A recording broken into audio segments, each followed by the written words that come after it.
Wa kana wa'du rabbi haqqan, dan janji Tuhanku pasti akan menjadi benar. Jadi dogma yang begitu kokoh, begitu agung dibuat oleh Zulkarnain dengan bantuan orang-orang yang berada di kaum tersebut. Suatu saat mereka janji Allah akan diberikan, dan dia ada surat semua dan ayat yang ditutup dengan wata'ala ba'du yawma izin yamutu fi ba'din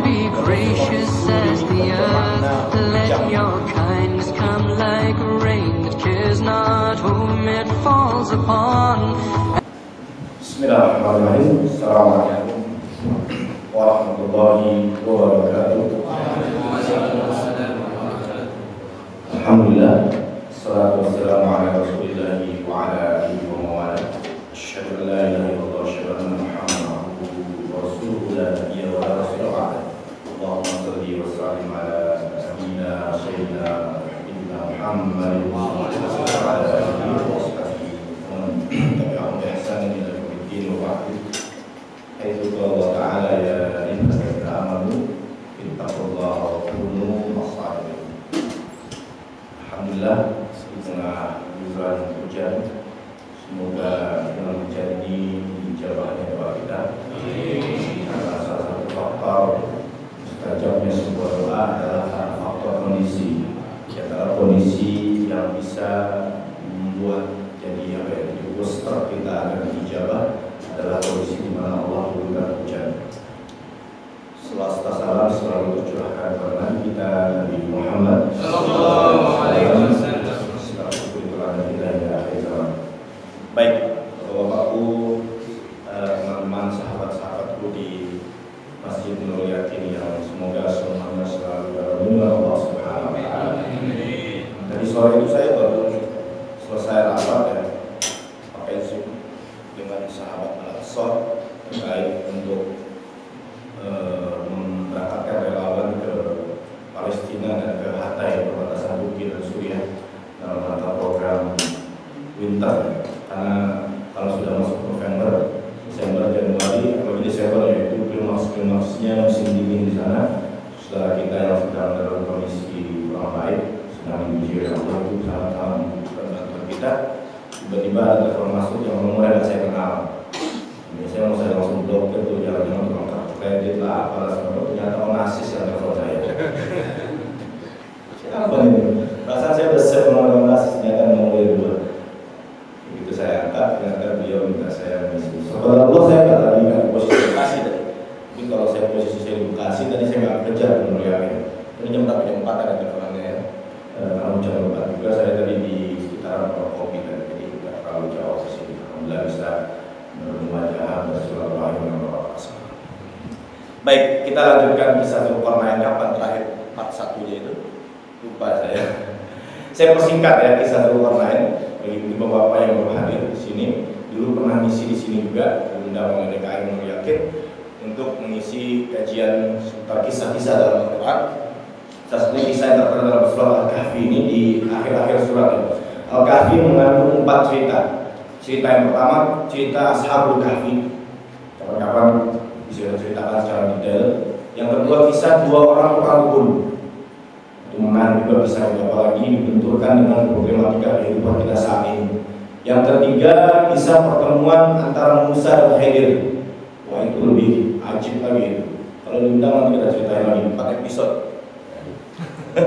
Dan yang terakhir, kisah Zulkarnain dan Yajuj dan Majuj, di mana Allah sudah takdirkan kita pernah membahas di bab di episode pertama. Dulu udah kayak sinetron kayak episode. Karena nggak selesai bahasanya itu karena kondisi waktu yang tidak memungkinkan. Kita sudah sampai di mana Zulkarnain berangkat ke bagian paling barat, di situ ketemu kaum, akhirnya kaumnya didakwahi dan mereka mengikuti dakwahnya Zulkarnain. Lalu Zulkarnain juga ke bagian paling timur, Al-Masyriq. Di sana mereka, di sana Zulkarnain menjumpai satu kaum, tidak ada sitra, tidak ada pembatas, jadi langsung matahari mengenai badan mereka. Artinya mereka tidak punya hunian, mereka nggak punya mungkin tenda atau tempat tinggal yang layak, di mana matahari ketika terbit mereka langsung tersinari oleh teriknya matahari tersebut. Dan mereka pun sama kondisinya dengan umat yang ada di bagian barat. Mereka beriman kepada Zulkarnain. Nah, kemarin baru sampai situ dengan pembahasan kosakata bahasa Arabnya yang agak sedikit menjimat. Makanya itu bapak-bapak kalau yang membaca bahasa Arab hadir Pak, dilihatin setiap Senin pada Isya. Yang ngajar saya juga, insya Allah. Ya, di sini udah ada remaja-remajanya, ada lumayan lama ya, udah setengah tahun kita baca bahasa Arab. Belum jauh Pak, nanti kalau udah jauh malah tambah pusing kalau mau ikutan boleh. Selesai jam 9:30, jam 10. Allah alam bisawab. Baik, hari ini kita lanjutkan kisah Zulkarnain. Siapa Zulkarnain? Pendapatnya banyak. Yang paling masyhur adalah dia seorang raja.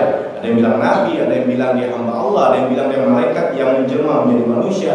Tapi pendapat yang paling masyhur dinukil oleh para ulama, diantaranya dalam tafsir Ibnu Katsir, itu disebut dia adalah seorang malik, raja yang saleh yang beriman kepada Allah Subhanahu wa taala. Dari timur lalu ke dari barat lalu ke timur, lalu dia menuju ke arah tengah-tengah. Baik. Ini pelajaran bahasa Arab kemarin belum dihapus. Baik, kedengaran suara saya Pak? Hah? Mic yang mana ini? Ya. Jadi kemarin barat sebelah mana ya? Sini mas ini. Sini barat ya. Ya, anggaplah sini barat. Lalu Zulkarnain melakukan perjalanan ke timur. Nah, sekarang dia menuju sini. Nah, di mana daerahnya ini tidak diketahui, tidak disebutkan secara detail di mana Zulkarnain berada. Summa atsba'a sababa. Kemudian Zulkarnain meneruskan perjalanannya. Hatta idza balagha. Sampailah ketika Zulkarnain tiba, balagha. Sampai di usia yang cukup disebut mukallaf. Kalau dalam tinjauan fikih, orang yang balik itu adalah orang yang terbebani atau disebut dengan mukallaf. Mereka kalau melakukan amal baik diganjar pahala, melakukan amal jelek diganjar dosa. Sampailah Zulkarnain tiba bainas saddaini, antara dua buah gunung. Dalam bahasa Arab kalau ada aini itu menunjukkan dua. Ya. Contoh Utsman bin Affan, gelarnya apa? Nurain, Zunurain, memiliki dua buah cahaya, menikahi dua putri Rasulullah SAW. Ini bahasa Arab kalau ada aini belakangnya itu menunjukkan bilangan dua. Bilangan dua.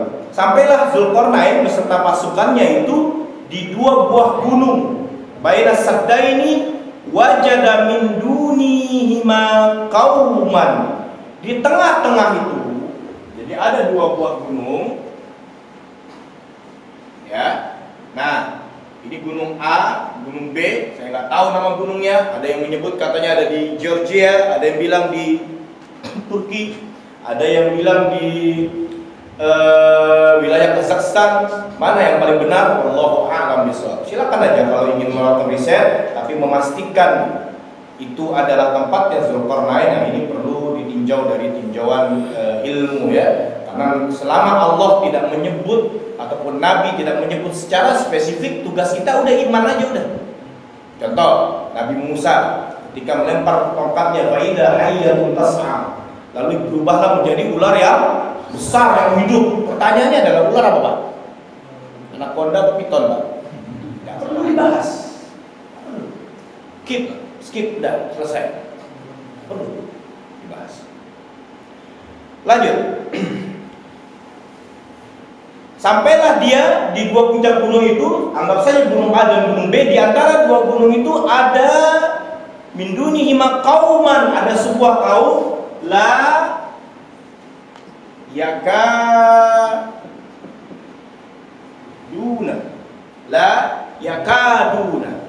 Kalau la-nya dihilangin, kalau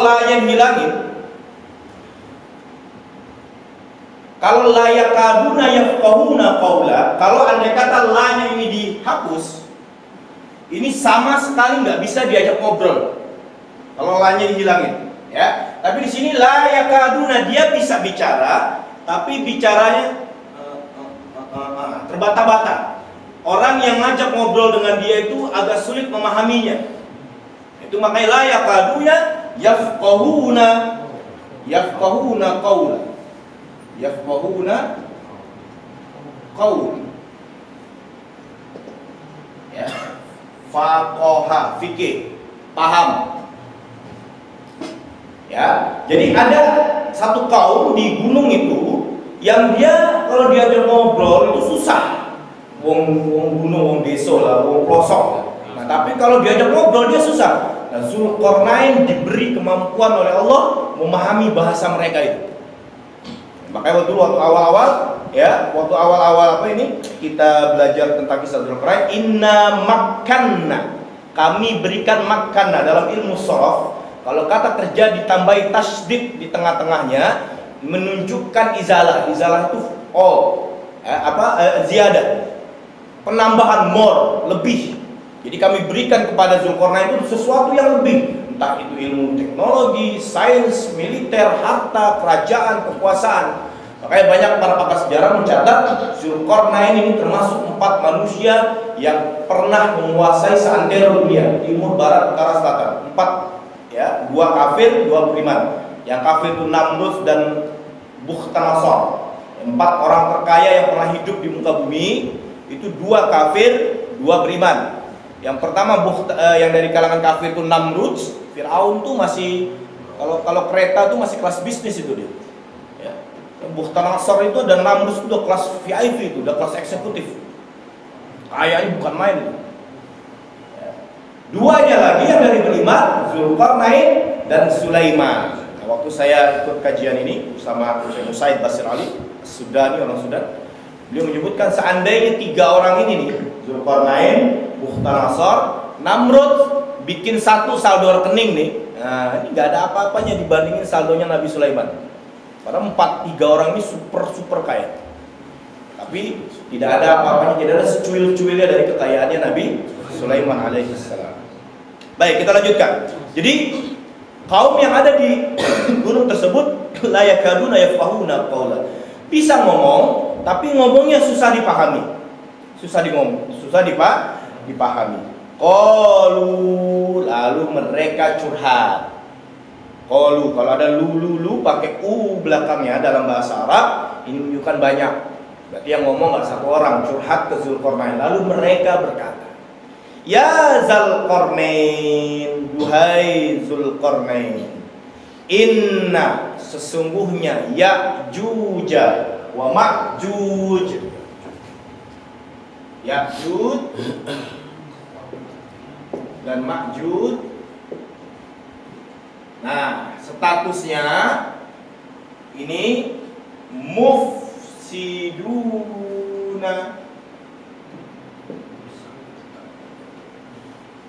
Asal kata ambil 3 huruf, fa, sa, da. Fa, sa, da. Merusak. Tambahin mim di depannya, huruf keduanya disukunin, sa-nya dikasrohkan menjadi isim fa'il. Isim fa'il itu pelaku. Nah, susah Pak, musim kan gimana ini? Drive, nyupir. Ya, supir, driver. Nah, driver tuh isim fa'il. Gampangnya gitu aja. Mufsid itu pelakunya, perusak. Orang yang gemar melakukan kerusakan itu disebut mufsid. Dalam tatanan gramatikal bahasa Arab, kalau dia ditampilkan isim fa'il, bisa merusaknya itu saat ini, maksudnya saat kejadian ini, atau nanti dia akan merusak lagi. Artinya si Ya'juj dan Ma'juj waktu ketemu, waktu kaum ini curhat ke Zulkarnain, dia gemar merusak, dan nanti Ya'juj dan Ma'juj juga akan merusak. Nanti di akhir-akhir saya jelaskan tentang tentang Ya'juj dan Ma'juj. Kita bahas isinya dulu, kita kelarin dulu di kisah Zulkarnain. Jadi kaumnya itu menjumpai Ya'juj dan Ma'juj. Ya'juj dan Ma'juj ini 2 kabilah, ada yang bilang 2 orang, ya. Sudah ada dari dahulu kala. Kerjaannya gemar merusak fil up, di atas muka bumi. fahal naj'al laka kharjan an taj'al fahal naj'alu laka kharjan ala an taj'ala bainana wa bainahum sadda. Bainana, ya, bainana wa bainahum.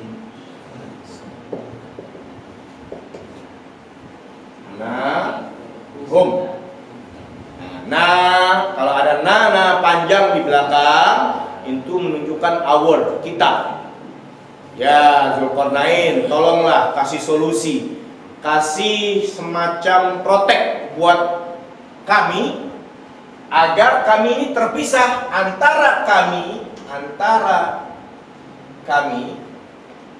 ini maksudnya kaum yang ada di sini tadi itu, wa bainahum, humnya ini Ya'juj dan Ma'juj.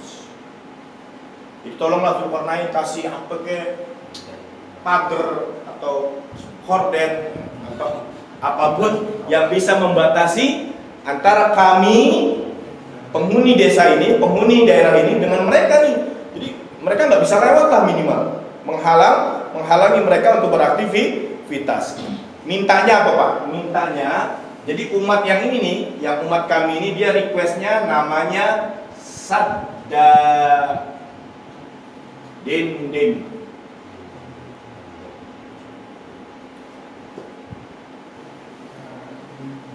Kira-kira di ACC nggak masuk? Hah? Di ACC? Yakin Pak di ACC? Nggak di ACC, malah nggak di ACC.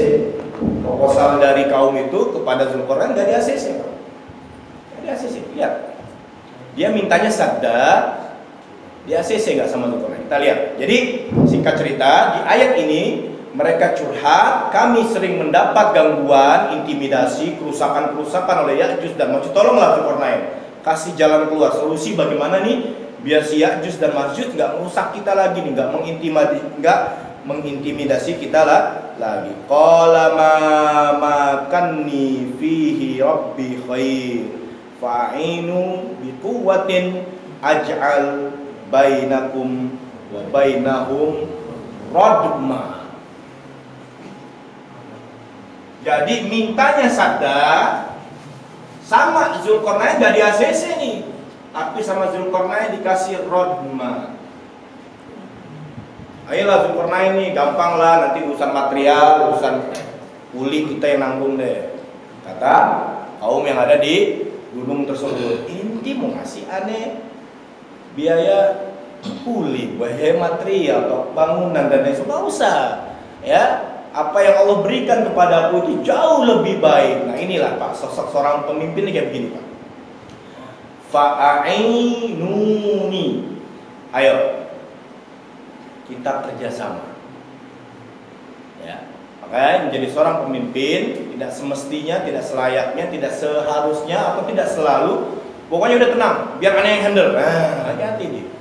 Ya, hati-hati. Ya. Nabi SAW bagaimana melibatkan Abu Bakar. Sebenarnya Nabi bisa aja berangkat ke Madinah atau hijrah sendirian. Cukup Allah sebagai penolong, tapi tidak menunjukkan sisi kemanusiaan. Nabi itu butuh bantuan sosial dari orang lain.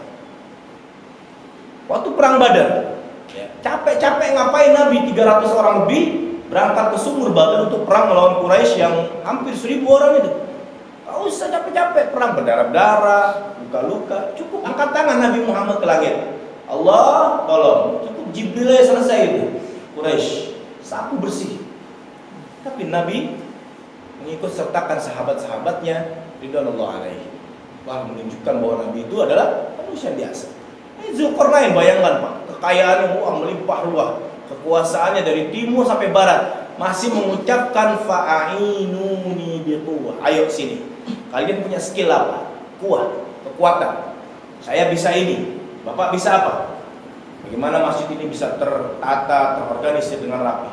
Ya kan? Satu orang ada yang punya skill urusan mic, yang satu urusan per-ASEAN, yang satu urusan sound system, yang satu, wah semuanya kalau dikombinasikan jadilah ini the best organisasi, the best DKM di Tanah Abang. Insya Allah deh, lu yakin ya.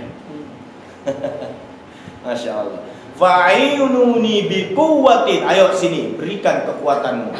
Ya setidaknya kalian manggul-manggulin deh tuh kayu lah, nebang-nebangin pohon, angkat-angkat besi-besi dan lain sebagainya.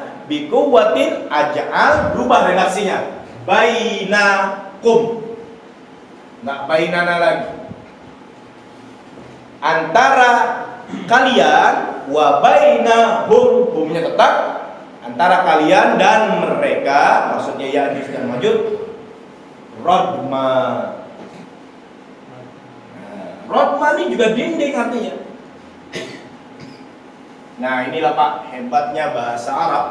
Ada satu kosakata artinya ada dua kosakata artinya sama, tapi beda secara makna. Sadda itu dinding, Pak. Nah, ini dinding Nurul Yakin ini namanya sadda ini. Diketok pakai palu besar sekali hancur. Nah, itu namanya sadda. Kalau radma itu dinding yang benar-benar kokoh, ya, budgetnya tinggi, pakai kerangka dan lain sebagainya. Nanti kita lihat di ayat selanjutnya bagaimana Zulkarnain membuat radma itu pakai kerangka-kerangka besi, ya. Yang kalau kita pukul pakai palu-palu yang besar itu nggak akan mudah hancur. Beda dengan sadda. Sadda itu ya bisa hancur dengan mudah. Itu hebatnya bahasa. Dua kosakata artinya sama tapi penggunaannya beda. Termasuk seperti mandi. Dalam bab fikih itu mandi ada istihmam, ada iktisal. Ya. Istihmam itu kita mau mandi berangkat kantor, berangkat ke sekolah, kondangan. Yang bapak-bapak kalau nggak mandi nggak apa-apa, Pak. Itu nggak Pak? Siapa di sini kantor pernah nggak? Coba di sini bapak ada nggak? Ngaku aja Pak lah. Saya juga sering soalnya. Kalau ke kantor nggak mandi coba. Nggak apa-apa kan Pak? Nggak dosa kan? Nggak ada dalam peraturan tertulis karyawan wajib mandi. Enggak. Artinya kalau kita nggak mandi nggak ada masalah. Anak-anak sekolah kalau ke sekolah nggak mandi ya nggak masalah. Cuman ya jadi masalah, jadi ibadahnya jadi bau kurang nyaman dan lain sebagainya. Tapi lebih kepada ibadahnya, fikihnya itu nggak masalah orang itu nggak mandi kalau ke kantor ke sekolah. Tapi kalau iktisal, nah ini kalau kang mandi masalah, malah jadi masalah. Sholatnya nggak sah, puasanya nggak sah dan lain sebagainya. Seperti yang sudah bersuami istri berhubungan badan nggak mandi mau subuh, nah, sholatnya harus diulang. Hatta dalam surah Al-Maidah hatta tagtasilu, itu iktisal. Ya ayyuhallazina amanu idza qumtum ilas sholati faghsilu wujuhakum sampai ayat hatta tagtasilu. Kalau kalian wa in kuntum tajunuban. Jika engkau junub maka iktisal tagtasilu. Redaksinya tidak tastahil, tidak mandi. Mandinya tapi pakai menggunakan iktisal. Ini sedikit intermezzo ya. Bahasa Arab kaya akan vocabulary. Kaya akan kosakata yang beraneka. Baik, kita kembali ke kisah Zulkarnain. Jadi kata Zulkarnain, ayo sini, kalian punya kekuatan apa, punya skill apa? Saya nggak ACC proposal kalian minta sadda, saya kasih rodma, dinding kualitas terbaik. Nah, bagaimana status rodma itu? Nah, ini dia nih, teknologinya Zulkarnain. Atuni zubarul hadid. Ayo, atuni, give me, berikan aku, serahkan kepadaku potongan-potongan besi itu, al-hadid. Ya, bayangkan Pak. Tahu sekarang ada nggak proyek gunung besar lalu ditutup gunungnya Pak? Negara mana yang sanggup melakukan itu? Jadi ada dua gunung, misalkan dua gunung berdempetan. Nah, dua gunung itu dibuat kayak tutupnya gitu, kayak gunung saji gitu Pak. Ya. Dapat triliun itu dananya. Gimana ngecornya, gimana teknologinya, gimana masang trennya.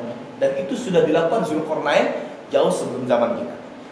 Atuni zubarul hadid hatta idza sawa, sampai potongan-potongan besi itu, pondasi dari potongan besi sejajar dengan gunung. Jadi ini dua gunung ini, ya dua gunung ini A dan B, dua gunung A dan B ini dibuat kayak begini. Ya, potongan besi sejajar antara dua puncaknya ini. Ya, ini pakai zubarul hadid nih, pakai potongan besi, zubarul hadid. Ya, pakai potongan besi Dibuatlah kerangka-kerangka itu sampai menutupi dua puncak gunung tersebut. Di mana dua gunung tersebut? Wallahu a'lam bishawab.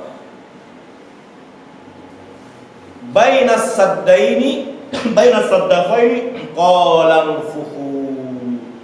Lalu setelah itu kalian tiuplah nafakha. Nafakha itu tiupan yang hembusan anginnya kencang. Nah, itu nafakha. Makanya Israfil ketika meniup sangkakala pakai katanya nafakha. Tiuplah dengan tiupan yang kencang. Hatta idza ja'alahu nara. Sampai ketika potongan-potongan besi yang tadi sudah dibuat kerangka untuk menutup dua puncak gunung tersebut berubah menjadi api, mungkin menjadi lebur gitu. Orang kalau menempa ya, menempa. Kalau pakai pedang apa namanya? Ya menempa. Sampai kan akhirnya besi itu mudah dibentuk ya. Mudah dibentuk itu namanya melebur gitu. Nah, sampai si besi tadi, potongan-potongan besi tadi berubah warnanya menjadi merah dan sehingga menimbulkan api sendiri dari besi itu sehingga mudah dibentuk. Hatta idza ja'alahu nara qala atuni ufrid alaihi kitra.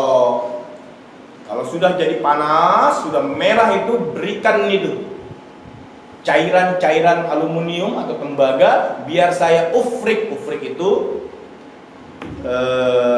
isi farogo. Jadi ada benda, ada gelas kosong, ada teko. Teko ini dituangkan seperti ini lalu keluar air. Nah, itu bahasa Arabnya ufrik, mengisi. Jadi ya cor. Saya nyari kosakata itu susah amat kan. Beli bangunan ya, Pak. Maaf. Ya, jadi yang tadinya ini kan kosong nih ya, sudah dibuat kerangka tuh. Nah, nanti diufrik alaihi kitra. Diisi, dicor dengan cairan tembaga atau aluminium yang sudah panas tadi, yang sudah cair sehingga dia mengeras dan bentuknya menjadi rapi. Pertanyaannya adalah gimana ngangkatnya itu? Kancingnya segede apa itu? Kalau saya lihat di beberapa video itu kalau orang buat pedang kan ada kayak centongnya gitu ya, dituangin. Itu nih gunung, Pak. Dari mana berapa ribu ton besinya, berapa ribu ton logam-logam yang mendukung untuk pembuatan apa ini pengecoran rodmanya Zulkarnain tadi. Gimana pancinya, gimana kualinya itu, cara mencairkannya, mengangkat ke atasnya gimana. Di sini ada Bang Pujon tuh, bagaimana capeknya kita naik ke gunung ya, dengan membawa tenda doang sama logistik. Nah, ini yang diangkat besi ke atas gunung, dicor lagi. Waduh, bingung saya teknologinya gimana ya. Zulkarnain sudah melakukannya jauh-jauh hari sebelum hari ini. Nah, setelah jadi itu sudah terbentuk. Nah, ini menarik nih, bahasa Arabnya lagi dahsyatnya bahasa Arab nih. Famas tong. Ayatnya famas tong. Ya. Setelah jadi famas tong. Ya, yang pertama pakainya cuma ini, istang. Tidak sanggup. Ya. Yang satunya lagi wamas tato istato. Sama ini tidak sanggup juga. Tidak sah. Mereka tidak berdaya, tidak punya kekuatan. Famastau ayyazharu wa mastata'u lahu nakba. Mereka tidak sanggup, tidak mampu untuk ayyazharu, menaikinya, manjat ke atas. Wa mastata'u, dan mereka juga tidak sanggup lahu nakba, untuk membuat apa ini? Bolongan, lubang. Pertanyaannya adalah mana yang lebih sulit dilakukan oleh Ya'juj dan Ma'juj? Manjat apa ngobangin? Hah? Inilah hebatnya bahasa Arab. Bedanya ini sama ini apa, Pak? Yang ini nggak ada ta, yang ini pakai ta. Ketika tambahan satu huruf dalam kata kerja, ya, contoh ghafaro, ampun, mengampuni. Kalau ditambahin ta, istaghfara di depannya, kan ghafaranya nggak hilang tuh, ginfaronya nggak hilang. Ini menunjukkan ziyadah. Artinya apa? Levelnya naik. permohonan minta ampun.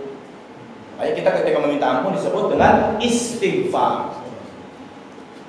Yang memiliki pengampunan disebut Ghafur, Allah. Muternya situ doang Pak, bahasa Arab 4L, lo lagi. Cuman ya perlu belajar lebih dalam, sorof dan makmum. Ini ibarat kata levelnya cuman normal. Ini very hard. Apa? Ekspor ya. Ini levelnya biasa, susah, tapi susah juga. Gak sanggup mereka memanjat rodma tadi, melobangi, ini manjat, yang sebelah sini didaki, dipanjat, ditaiki, ini dilobangin. Nah ini lebih susah. Lebih susah. Gara-gara si huruf tak. Cuma gara-gara huruf tak doang, statusnya berubah more, lebih sulit. Jadi kalau diartikan secara lengkap, Ya'juj dan Ma'juj susah untuk menaiki rodma, dan dia lebih susah lagi untuk melobangi. Makanya hadis tentang lobang Ya'juj dan Ma'juj itu ada. Hari ini kita lobangi dalam sebuah hadis yang cukup panjang tentang Ya'juj dan Ma'juj. Saya persingkat aja. Katanya dia capek, kita tidur dulu ya. Besok sama Allah ditutup lagi tuh. Besoknya gali lagi, ya kan? Dia capek istirahat dulu, baru tidur istirahat. Besok ketutup lagi lubang. Terus-terusan begitu sampai menjelang nanti mereka dikeluarkan. Tapi ingat, inilah hebatnya. Bapak-bapak semua yang dimuliakan oleh Allah. Jangan pernah keberhasilan yang kita lakukan itu ini gara-gara saya. Kalau bukan gara-gara Onassis nih kajian nggak akan hidup nih. Nah, ini hati-hati. Hati-hati ucapan-ucapan seperti itu. Ini kalau bukan karena Bapak Fulan ini, Nurul Yakin ini sepi-sepi aja nih. Nah, ini hati-hati. Lihat, bayangkan gimana dahsyatnya Zulkarnain ke barat, ke timur, ke tengah gunung, bangun rodma, membuat pondasinya, ditutup, dicor lagi pakai cairan tembaga tadi, lalu ditumpahkan ke tengah-tengah gunung itu, kedua bukit itu. Apa ucapan Zulkarnain? Qala hada rahmatun mir rabbi. Ini semua adalah kehendak rahmat Allah Subhanahu wa ta'ala. Beda dengan Qarun. Ini karena ilmu saya nih saya bisa kaya. Ya kan? Karena ilmu saya. Ini hati-hati. Dan ini bagian daripada akidah. Nah, ini juga kita bisa jadi pendidikan Pak buat kita semua. Setiap keberhasilan yang kita lakukan apapun itu bentuknya, yang nomor satu yang kita libatkan itu Allah dulu. Saya kasih contoh gini. Bapak-bapak sakit parah ya. Dokter A, dokter B, dokter C, rumah sakit 1, rumah sakit 2, rumah sakit 3, gak ada yang bisa menangani penyakit kita. Tibalah di salah satu rumah sakit dan kita ketemu sebutnya dokter Fulan di rumah sakit ABC misalnya. Nah, dengan dokter Fulan di rumah sakit ABC tadi kita sembuh. Lalu kita ketika sembuh bilang, wah ini gara-gara rumah sakit ABC sama dokter si Fulan aneh jadi sembuh. Ini bahaya ini Pak. Hati-hati. Harusnya kita meniru Zulkarnain, hada rahmat min rabbik. Atas ucapan yang di dalamnya menunjukkan akidah seseorang itu bagaimana? Kalau Allah, alhamdulillah, dengan kehendak Allah, Allah takdirkan saya bisa mendarat atau bisa bermalam di rumah sakit ABC, dan Allah pertemukan saya dengan Ustaz Fulan, dengan dokter Fulan, lalu Allah sembuhkan saya melalui tangan dokter. Nah, ini ucapan orang yang berakidah. Seperti Zulkarnain, qala hada rahmatun min rabbi. Inilah rahmat dari Allah Subhanahu wa taala. Fa idza jaa, apabila tiba waktunya, wa'du rabbi, janji Allah, janji Tuhanku, ja'alahu dakka, maka rodma yang kokoh tadi akan berubah statusnya menjadi dakka. Dakka itu gimana ya? Tanah itu kita gali. Saya ngambil kosakatanya susah nih. Jadi ada tanah itu kita gali, lalu di dalam tanah itu taruh petasan yang gede Pak, petasan lion, atau dulu kalau orang Ramadan pesan apa tuh? Siapa di sini suka perang petasan? Petasan apa? Dinamit lah, boleh lah, taruh dinamit. Tapi kalau Ramadan perang dinamit hancur ini kepala Pak. Petasan jangwe main terbang ya. Lupa lah saya, pokoknya petasan itulah, petasan yang besar atau dinamit atau peledak yang lumayan dahsyat peledaknya, kita pendam di dalam tanah. Lalu bom atau dinamit tadi diledakkan. Lalu tanahnya yang kita pakai untuk menutupi petasan tadi itu dakka. Itu bahasa Indonesianya apa Pak? Muncrat ya. Hah? Terbang ke udara. Berhamburan. Nah, itu dakka bahasa Arabnya. Jadi sesuatu yang tadinya di dalam tiba-tiba dakka. Itu dakka, berhamburan keluar. Terima kasih. Wa kana wa'du rabbi haqqan, dan janji Tuhanku pasti akan terjadi. Jadi benar terjadi. Jadi rodma yang begitu kokoh, begitu agung dibuat oleh Zulkarnain dengan bantuan orang-orang yang berada di kaum tersebut. Itu suatu saat ketika janji Allah akan ditunaikan, maka dia akan dakka, akan terbuka, akan berhamburan semuanya. Dan ayatnya ditutup dengan wa tarakna ba'dahum yawma idzin yamuju fi ba'din wa nufikha fis suri fajama'nahum jam'a. Ketika Ya'juj dan Ma'juj itu berada dalam rodmanya Zulkarnain, mereka semuanya beraktivitas normal seperti bagaimana aktivitas kita. Mereka beranak pinak, mereka kawin, mereka mungkin di dalamnya ada pasar, mereka dan lain sebagainya. Semuanya mereka akan menjadi bermiliar-miliar jumlahnya. Wallahu a'lam bishawab. Banyaknya seperti itu. Ini kisah daripada Zulkarnain terakhir, di mana Zulkarnain bertemu 3 kaum di barat, di timur, di tengah, semuanya beriman mengikuti ajaran-ajaran daripada Zulkarnain. Dan prestasi terbesar Zulkarnain dalam hal ini membangun benteng atau membangun dinding yang sangat kokoh antara 2 gunung yang dicor dengan potongan-potongan besi, lalu ditumpahi atau dituang oleh cairan tembaga yang panas sekali sehingga terbentuklah sebuah bangunan yang kokoh disebut Rodma. Dan Rodma ini kelak nanti akan hancur. Penghuni yang di dalamnya adalah Ya'juj dan Ma'juj akan keluar di akhir zaman. Singkat cerita, sebelum bilang Isya jam berapa Ustaz? Masih berapa menit lagi? 5 menit lagi. Nah, singkat dulu tentang Ya'juj dan Ma'juj. Satu pertemuan harusnya Ya'juj dan Ma'juj ini panjang, tapi saya persingkat aja. Ya'juj dan Ma'juj nanti akan keluar di akhir zaman. Ada 2 pasukan yang tidak bisa dilawan, Pak. Yang nggak bisa dipukul mundur walaupun sejengkal pun.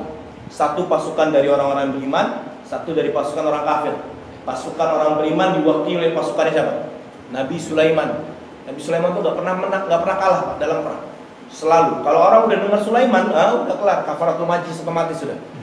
Ya, nggak ada cerita. Balkis itu di saat Ayaman itu paling besar, Pak, kerajaannya. Ditakuti seantero Jazirah Arab pada saat itu. Begitu dengar Sulaiman, kicep kalau bahasa orang sini. Lupus lah utusan ya, keok. Langsung tunduk dan patuh kepada Nabi Sulaiman. Itu dari pasukan orang beriman, nggak bisa dipukul. Belum lagi bantuan pasukan dari jin dan tentara-tentara hewan-hewannya yang menjadi utama daripada Nabi Sulaiman bisa menaklukkan para hewan dan menekan jin-jin. Satu lagi dari tentara kafir. Tentara kafir diwakili oleh Ya'juj dan Ma'juj. Singkat cerita, Dajjal turun berperang melawan Imam Mahdi, lalu Nabi Isa diturunkan perang melawan Dajjal, perang normal seperti perang-perangan, seperti perang-perang Badar, seperti perang Uhud. Jadi masih ada pertarungan, ya, pertumpahan darah antara pasukan Dajjal dengan pasukan Imam Mahdi dibantu oleh Nabi Isa. Singkat cerita, Nabi Isa diturunkan, salah satu tugasnya membunuh Dajjal. Dajjal mati, lalu Ya'juj dan Ma'juj keluar dari rodmanya yang dibangun oleh Zulkarnain. Allah perintahkan kepada Nabi Isa, cari bukit, nama bukitnya Tursina, Mesir. Lari ke sana. Kata Allah, dan semua hadis panjang banget itu tentang Zulkarnain, tentang Ya'juj dan Ma'juj. Engkau tidak akan sanggup melawan pasukan. Maka posisi tindakan yang paling tepat di saat ketemu Ya'juj dan Ma'juj menghindar, jangan dilawan. Gak akan bisa. Allah sudah menjamin itu, sudah mengabarkan kepada kita bahwa Ya'juj dan Ma'juj tidak bisa dipukul mundur walaupun sejengkal. Banyak miliaran. Allahu a'lam banyaknya seperti apa. Nanti kita lihat endingnya nih, bagaimana seru dahsyatnya banyaknya Ya'juj dan Ma'juj.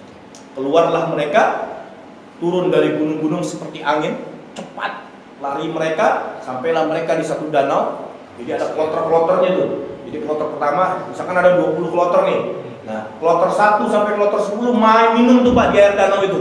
Nah, kloter 11 sampai kloter 20 gak kebagian air minum. Gak kebagian, saking banyaknya mereka. Semua desa, seandai kata Ya'juj Ma'juj lewat kebun pala nih, habis di semua warga kebun pala ini. Gak nggak tersisa satupun. Peduli dia mau ketua RT, mau ketua DKM, mau ketua RW, bantai sama Ya'juj dan Ma'juj. Beringas manusia. Ya, sampai akhirnya dia mengklaim, kami sudah memenangkan pertarungan di bumi.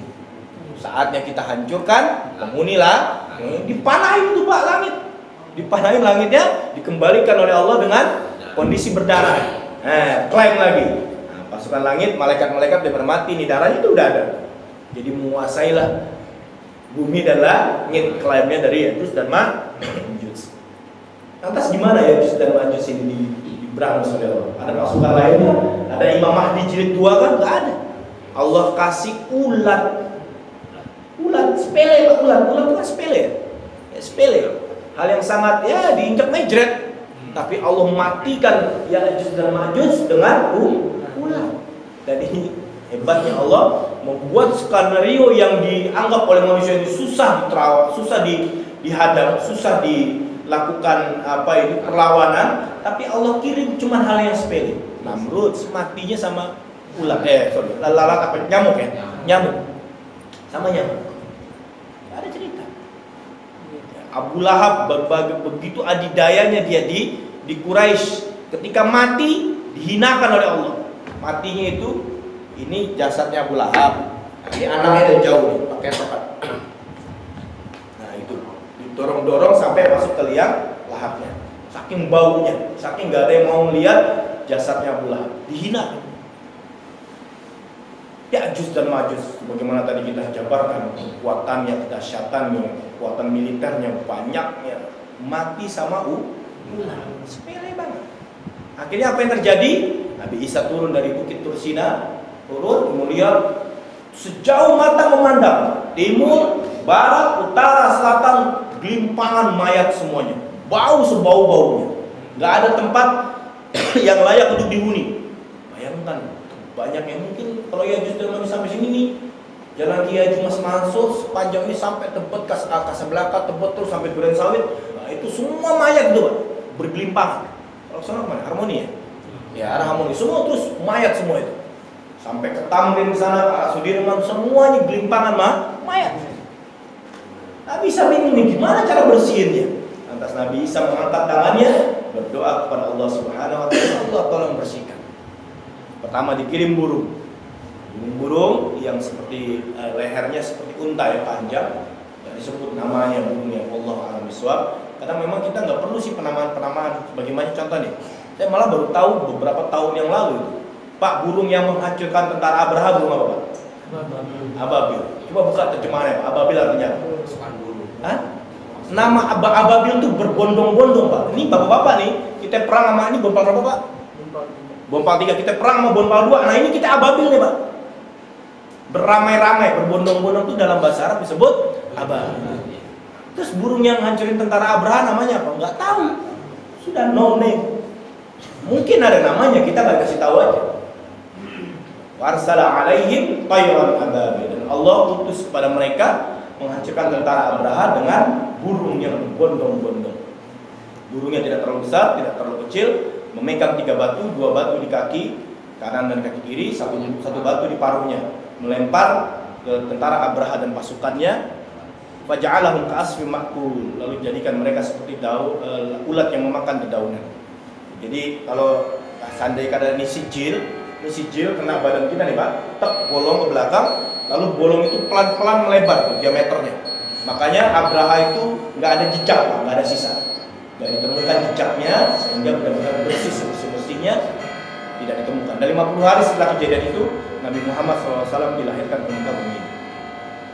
Itu dia Ya'juj dan Ma'juj, akhirnya dikirim burung, lalu diambil bangkai-bangkainya. Bangkai-bangkainya itu ketika diangkat oleh burung itu masih ada tuh, telunjuknya jatuh, hidungnya jatuh, kupingnya masih nyisa, ususnya jatuh, masih sisa. Tapi mayat-mayat yang besarnya udah dibawa bersih oleh burung. Ada yang bilang dalam banyak keterangan, ada yang bilang bawa ke langit, ada yang bilang dilempar ke lautan, sampai yang terakhir untuk membersihkan sisa-sisa serpian-serpian daging itu, Allah kirim hujan yang sangat lebat. Sangat berat, lalu bersihlah bumi sebersih-bersihnya. Lantas Nabi Isa meninggal setelah itu, tidak lama setelah itu wafat seperti wafatnya orang biasa. Nggak lama setelah itu ya. Kira sudah ada. Muazzan dulu? Fadhal.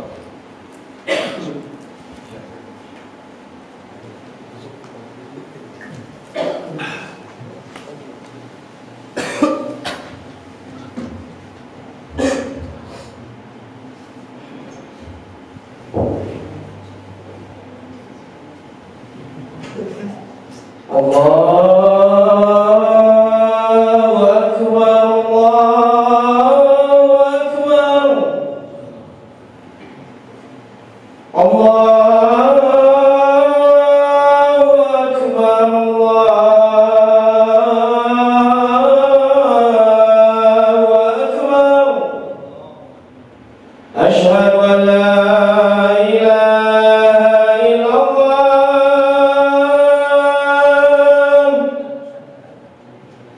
Asyhadu an la ilaha illallah.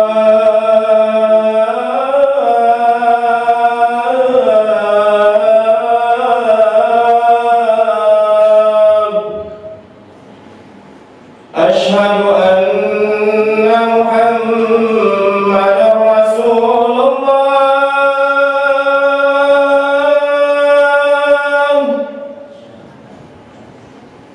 Asyhadu anna Muhammadar Rasulullah.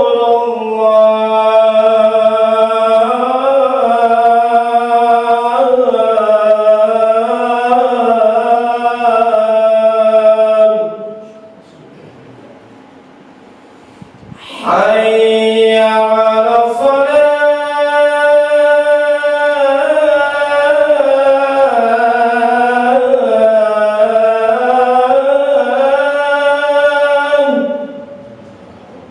Hayya 'ala shalah.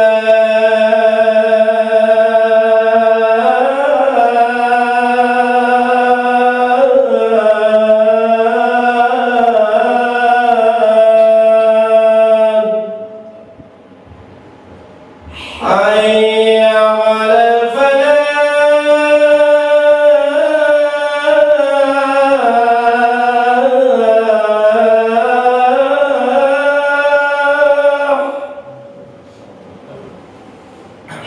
Hayya 'alal falah.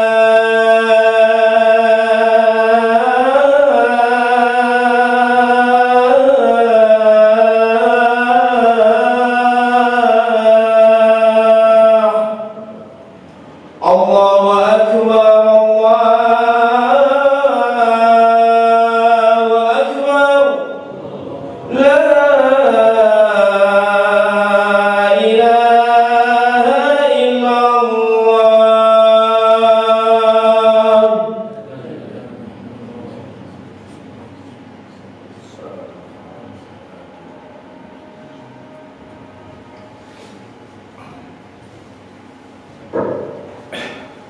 Baik, Bapak yang dirahmati oleh Allah Subhanahu wa taala, sedikit tambahan. Ada hadis Nabi SAW yang menyebutkan bahwa Ya'juj dan Ma'juj itu memiliki wajah yang lempeng, gepeng, hidungnya pesek, matanya kecil. Kalau dilihat kekinian ini seperti ras-ras Mongolia. Apakah mereka ini orang-orang Mongol? Wallahu a'lam bishawab. Ya, mereka memang ras-ras Mongol ini beda dengan rasnya orang-orang dari Tiongkok. Dia lebih lebih kasar, postur tubuhnya itu lebih kasar, lebih tekstur wajahnya itu lebih beda jauh dengan daripada orang-orang yang dari ras Tiongkok, dari ras Cina. Maka inilah akhir kisah dari Zulkarnain beserta Ya'juj dan Ma'jujnya. Hikmahnya diantaranya adalah Allah suka menampilkan kisah-kisah yang menarik di dalam Al-Quran yang kadang di luar nalar logika kita, Pak. Kita nih seakan-akan dibawa ke negeri 1001 dongeng, Pak. Bapak kalau baca kisahnya kisahnya Nabi Sulaiman, itu benar-benar kayak berada di kisahnya, kayak kisah-kisah 1001 malam itu. Tapi itu harus kita imani secara yakin bahwa itu pernah terjadi di muka bumi. Nah, inilah akhir dari kisah dari Zulkarnain dan Ya'juj dan Ma'juj. Semoga bermanfaat, semoga bisa banyak pelajaran yang bisa kita ambil dari kisah yang agung ini yang Allah cantumkan ditemukan dalam surah Al-Kahfi di ayat-ayat terakhirnya. Dan bisa bapak-bapak disampaikan ke anak-anaknya sebelum tidur, ini loh tadi ada dengan kisah Zulkarnain. Jadi mereka tahu, kenalkan mereka dengan Zulkarnain, kenalkan mereka dengan Umar bin Khattab, kenalkan mereka kisah-kisah yang bapak-bapak dengar dari ustaz-ustaz di masjid-masjid ini, dibandingkan mereka lebih hafal dengan Hulk, Iron Man, Superman, Batman. Nah, singkirkan itu, masukkan tokoh-tokoh hero-hero yang pernah diceritakan Allah dan Rasulnya dalam Al-Quran dan hadis-hadis Nabi Sallallahu Alaihi Wasallam. Sekian dari saya. Ada pertanyaan, siapa silakan. Ya, Fadhahi. Mukhtalasar itu Qarun bukan? Kif? Bukhtanasar. Qarun tidak. Bukan. Qarun ya Qarun, Bukhtanasar ya beda. Qarun nanti masih di bawah. Wah, Qarun gak ada apa-apanya, Pak. Qarun ibarat kata orang terkaya di Bonpala, Bukhtanasar orang terkaya di Jakarta.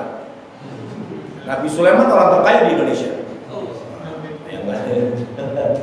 Qarun gak ada apa-apanya. Tapi menarik ini, kadang kita ini suka salah kata ya, tapi udah menjadi apa ya Pak? Menjadi semacam hal yang biasa. Bapak nih Pak, kalau lagi nyapu-nyapu halaman, gali-gali tanah, tiba-tiba nemu emas nih Pak di kebun pala, itu harta apa Pak? Karena Qarun adanya di mana Pak? Mesir Pak. Karena bisa nyasar ke kebun pala. Apakah Qarun itu sudah jadi KBBI? Saya nggak tahu. Nanti mungkin di sini ada dosen atau guru bahasa Indonesia. Apakah Qarun itu sudah masuk dalam KBBI? Tapi memang kita harus akui bahwa dalam kosakata bahasa Indonesia ini banyak sekali serapan-serapan dari bahasa Arab. Allah a'lam. Lagi? Siapa dalam bahasa Arab? Oke, sekarang saat ini, apakah Ya'juj dan Ma'juj berinteraksi? Tidak. Ini pernah diajukan pertanyaan ini dalam sebuah majelis di Masjid Nabawi kepada Syekh Muhammad Al-Jibril.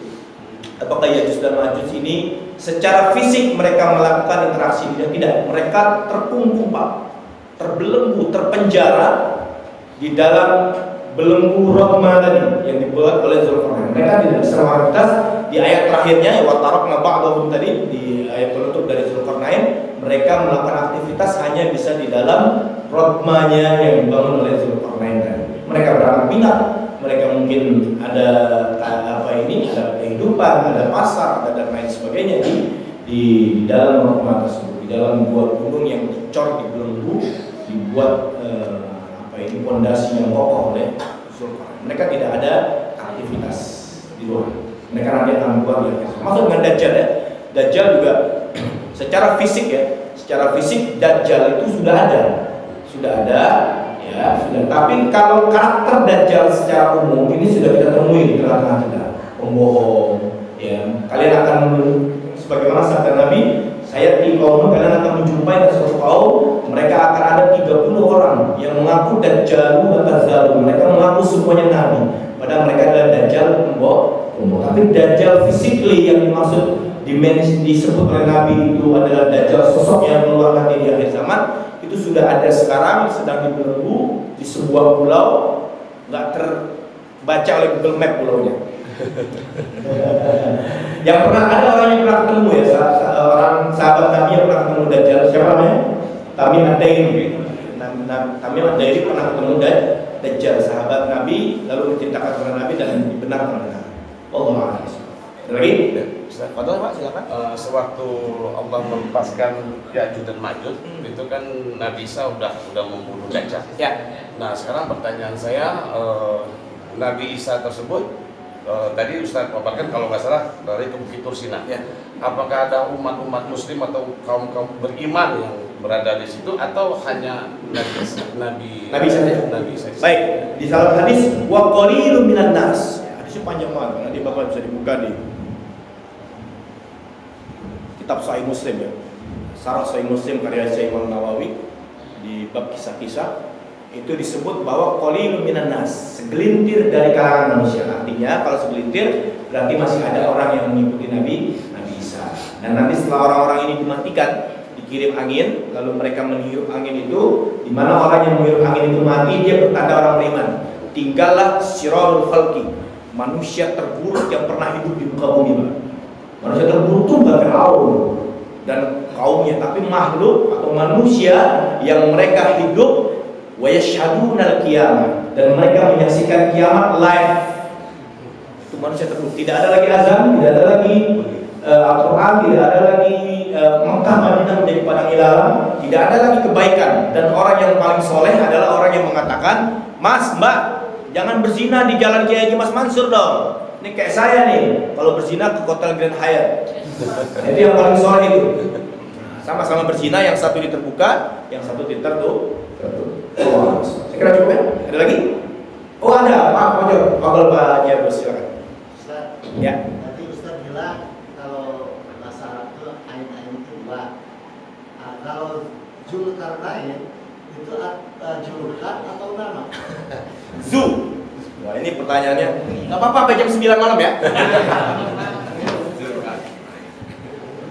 Zu. Zu dulu. Zu itu aul, memiliki. Sebagaimana hadis Nabi ketika Nabi salah dalam gerakan sholat, ada seseorang yang menegur Nabi. Nabi tadi qasar apa salah sholat? Nah, orangnya memiliki zu, tangan yang panjang, zul yadan. Nah, zu itu memiliki qarnun. Qarnun itu tanduk. Qarnun itu tanduk. Qarnaini berarti tanduknya ada dua. Nah, ini tafsirannya banyak Pak. Saya jabarkan singkat aja karena sudah hampir kita masuk Isya. Ada yang mengatakan memang Zulkarnain itu memiliki tanduk karena dia pernah mati sekali. Pendapat-pendapat ya yang dalam Israiliyat. Tapi nanti kita ambil pendapat yang paling kuat. Ditusuk bagian kepala sebelah kanannya, lalu timbullah luka yang besar, lalu luka itu menonjol, lalu Allah hidupkan lagi. Lalu yang kedua dia ditusuk lagi bagian kepala sebelah kirinya, lalu luka itu menonjol lagi dan terbentuklah seperti tanduk. Itu pendapat yang pertama. Pendapat yang kedua, Zulkarnain itu memiliki mahkota yang mewah banget, Pak, mahal banget. Dari permata-permata yang super mahal, di mahkotanya itu ada 2 buah tanduk.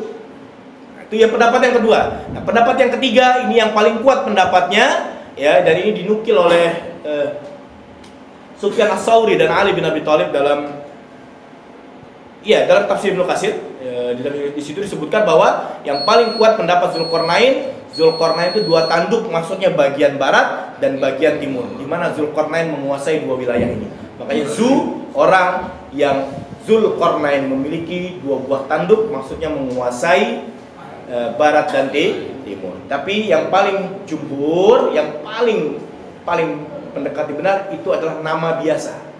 Nama dia memang Zulkarnain. Nama dia adalah Zulkarnain. Nah, ini analisa-analisa para ulama, para pakar sirah yang menyebutkan seperti itu. Termasuk penamaan Nabi Muhammad tuh. Kenapa Nabi Muhammad disebutnya Ahmad? Kenapa begitu lahir namanya jadi Muhammad? Di dalam surat As-Saff ya tadi. Gimana aja ayat itu? Wa isqala Isa bin Maryam. Nasitu Anas. Wa isqala Isa bin Maryam anni Rasulullah musaddiqan lima baina ya. Bimba dismuhu Ahmad. Nah, nanti akan datang Nabi setelahku namanya Ahmad. Begitu Nabi Muhammad lihat, kenapa namanya nggak Muhammad? Kenapa namanya nggak Ahmad, malah jadi Muhammad? Mau tahu Pak? Undang lagi. Tunggu sesuatu besar yang berikut. Sekian dari saya. Semoga bermanfaat. Kita tutup dengan doa kafaratul majlis. Subhanakallahumma wa bihamdika asyhadu an la ilaha illa anta astaghfiruka wa atubu ilaik. Wah, ada teman-temanku nih, adik-adik apa kabar? Sehat semuanya ya. Kita main lagi nanti. Udah pada wudhu belum? Adik-adik? Udah. Baik, sekian. Udah, tutup ya. Akhirul kalam. Wassalamualaikum warahmatullahi wabarakatuh. Waalaikumsalam.